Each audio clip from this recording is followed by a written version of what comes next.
So you have some great new footage on your GoPro, but you just updated the firmware and now your computer will not recognize your camera. It happened to me, it was very frustrating, but I fixed it and hopefully this works for you.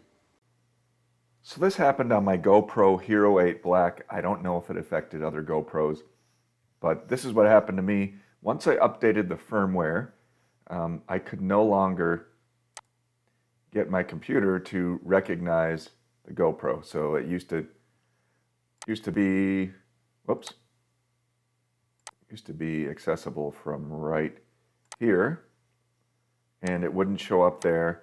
It wouldn't show up in my directory down here, and I tried everything. I changed USB ports, I changed the cord for the GoPro, the cable.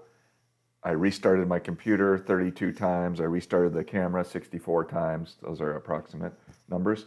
And nothing would work, and I couldn't find anything online about it. Maybe there is now, this was a while ago, but I just found out on my own that you need to change the settings after you update that firmware.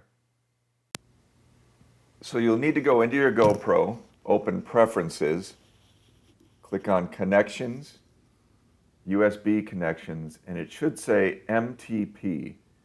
Mine, for some reason, defaulted to GoPro Connect, which is, I guess, a new way they're using the GoPro as a webcam, but it needs to be set to MTP, and then when you hook it up back to your computer, you should see it. So as you'll see now that I have that corrected, and I can go to here, obviously you might be using a different software, and it will show up there, and then also it's now in my directory. So simple switch. It was kind of hard to find at first, but it's real simple. Just switch it from GoPro Connect to MTP. All right, I hope that helps.